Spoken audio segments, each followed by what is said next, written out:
Atenção! Vai começar agora uma teleaula de processos de fabricação do curso profissionalizante. Este módulo tem um total de 80 aulas. Hoje, você vai assistir a teleaula número 28. Bons estudos!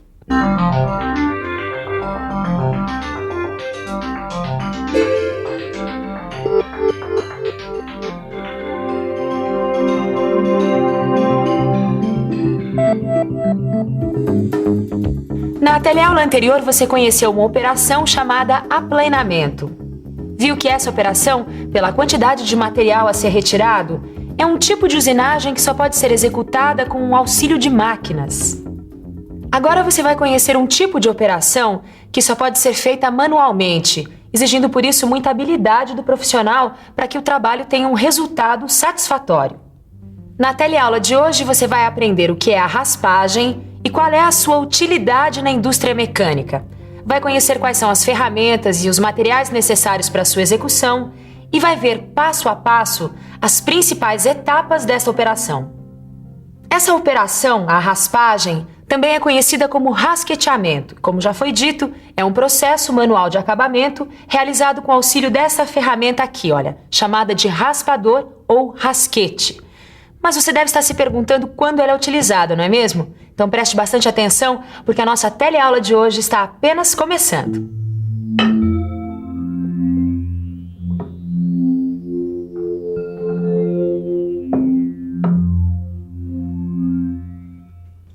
Tudo bom, Ananias? Só vi assim que eu pude. Eu não sei nem como te agradecer, viu? Recebeu a encomenda para dar acabamento a um monte de peças como essa aqui. Me ajuda aqui a prender ela na morsa. Vou pra já, pode deixar. Você já tem alguma experiência com raspagem, não tem? Tem um pouco. Bom, então a gente vai trabalhando e eu aproveito para te dar umas dicas. Ótimo, vai ser uma ótima oportunidade para me aperfeiçoar. Vem cá, essa peça aí parece que já foi usinada em máquina, hein, Ananias? Já foi sim, mas o processo de usinagem, ela sempre deixa, assim, estrias, sulcos ou saliências, né? Pra mim, a olho nu, parece que ela tá bem lisa. Mas não tá, não. Essa peça, ela precisa estar muito uniforme. E com a raspagem, ela vai ficar muito lisa. Vamos dar uma olhada aqui, ó. Você raspa nesse sentido, ó. Sim. Tá ok, vamos lá.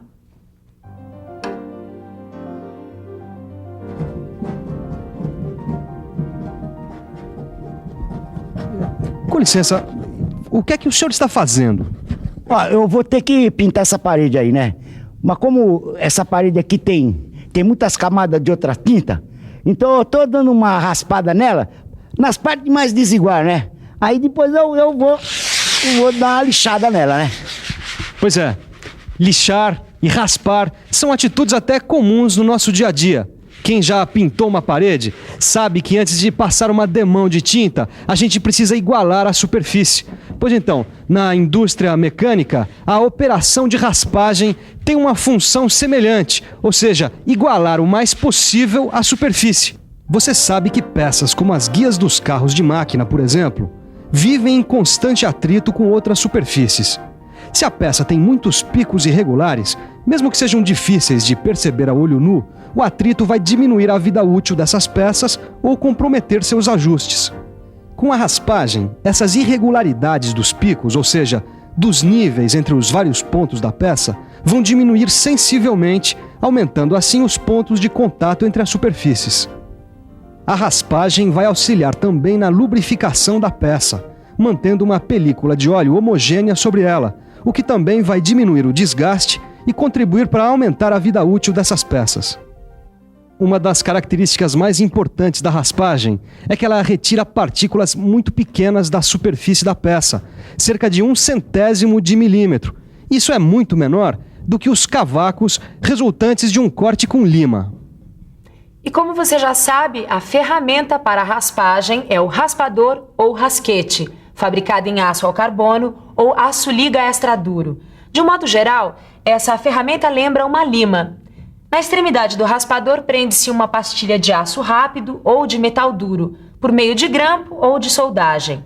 Esse aqui, por exemplo, é o raspador chato. Esse tipo de raspador pode ou não ser curvado. Você vai usar um desses sempre que precisar raspar superfícies planas de mesas de máquinas ferramenta, barramentos de torno e réguas de ajuste, quando precisar remover pequenas quantidades de material que já tenha sido usinado no formato desejado. Bom, mas não existe apenas essa forma aqui de rasquete. Dependendo da operação que você for executar, você pode precisar de um tipo diferente. Por exemplo, se o seu trabalho for retirar rebarbas de furos ou então raspar a superfície interna de um furo de pequeno diâmetro, é melhor utilizar esse aqui, o raspador triangular. Repare que a ponta do raspador triangular também pode ser diferenciada, de acordo com a característica da peça que está sendo raspada. Existe ainda esse aqui, o raspador de mancal. Ele costuma ser empregado na raspagem de mancais, para ajuste de eixos e em superfícies côncavas. Apesar de ser uma operação manual, o profissional pode contar com a ajuda de uma rasqueteadeira elétrica, na qual se fixa um inserto de tungstênio. Ela é usada em trabalhos maiores para diminuir o esforço físico do operador, mas continua dependendo de sua habilidade manual para fornecer um acabamento de qualidade.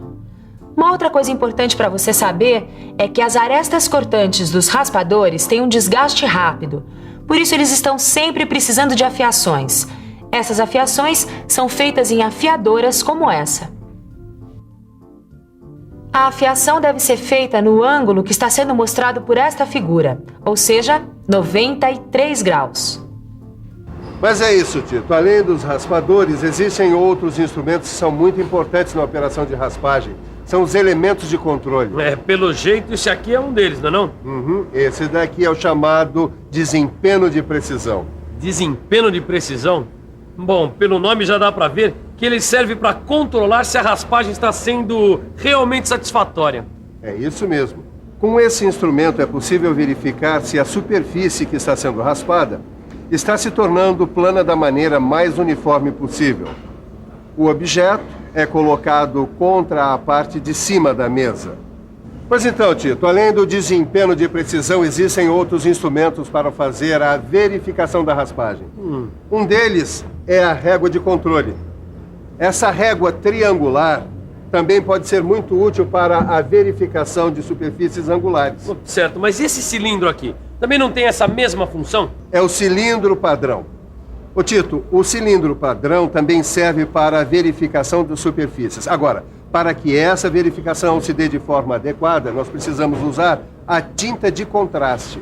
Ah, é essa aqui, não é? Essa tinta que a gente vê espalhada nas peças por aí. Exatamente. Com a ajuda dessa tinta, fica mais fácil localizar as saliências que precisam ser raspadas. Mas espera aí, Silva. Essa tinta é o quê? É uma espécie de óleo? Bom, você pode usar zarcão em pó diluído em óleo ou então uma pasta de ajuste.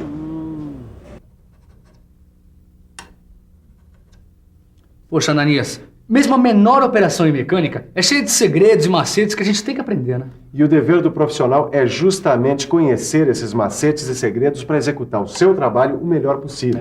Quer dizer, não é só pegar o raspador e ir metendo bronca, não. Tem que ter uma técnica. Quer dizer, tem que respeitar cada etapa do processo de execução. Eu gostaria de ficar um pouco mais por dentro desse assunto. E você, não?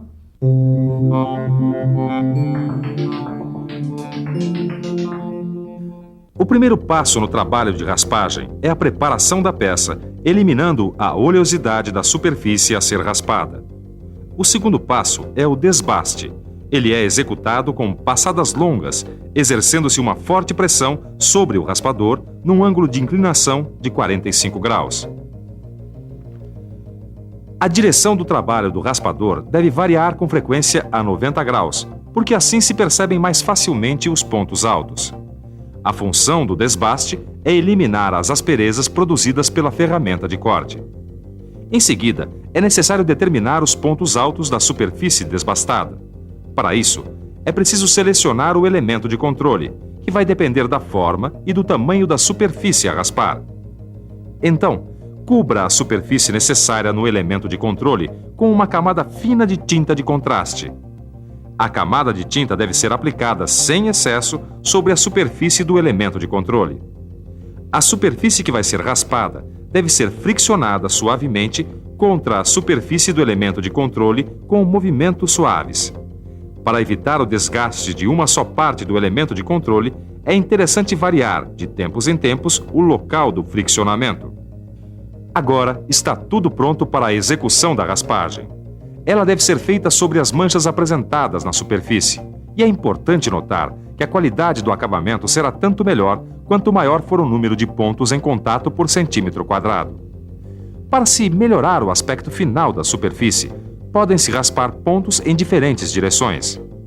Por fim, volte sempre a verificar a superfície que está sendo raspada com o elemento de controle escolhido. Repita os últimos passos da operação até obter o grau de acabamento desejado. Uma coisa que eu notei enquanto eu trabalhava, Ananias, é que no início da operação vão se formando umas saliências esparsas, isoladas. E depois de várias raspagens, aparecem umas manchas. Quanto maior o número de manchas, é sinal que a superfície raspada vai ficando mais perfeita.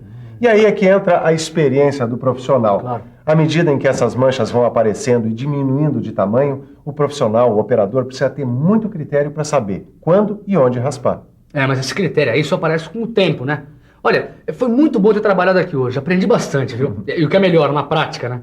É isso aí. A raspagem é um processo muito importante na indústria mecânica, principalmente na fabricação e manutenção de máquinas, uma vez que a perfeita lubrificação das suas partes móveis depende muito da boa raspagem das suas guias. Mas o que eu queria agora é fazer uma boa revisão para fixar tudo que eu aprendi. Vamos nessa? E atenção, se liga aí que é hora da revisão. Na teleaula de hoje, você conheceu uma operação que só pode ser realizada manualmente, dependendo por isso mesmo da habilidade do profissional: a raspagem. Viu que a raspagem melhora o acabamento de uma peça usinada por uma máquina, aumentando os pontos de contato entre as superfícies e proporcionando melhor lubrificação. Aprendeu que o instrumento para essa operação é o raspador, e viu que o formato do raspador varia de acordo com o tipo de trabalho exigido.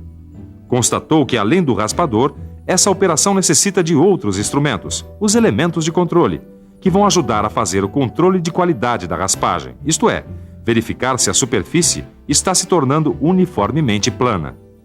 Por fim, examinou passo a passo o processo de execução de uma raspagem. Você viu nessa teleaula a importância da raspagem no universo da mecânica. Bom, por isso, é preciso que você estude essa operação com muita atenção. No seu livro de estudos, você vai encontrar exercícios preparados para que você fixe todas as noções que viu aqui. Então, bom estudo e até a próxima!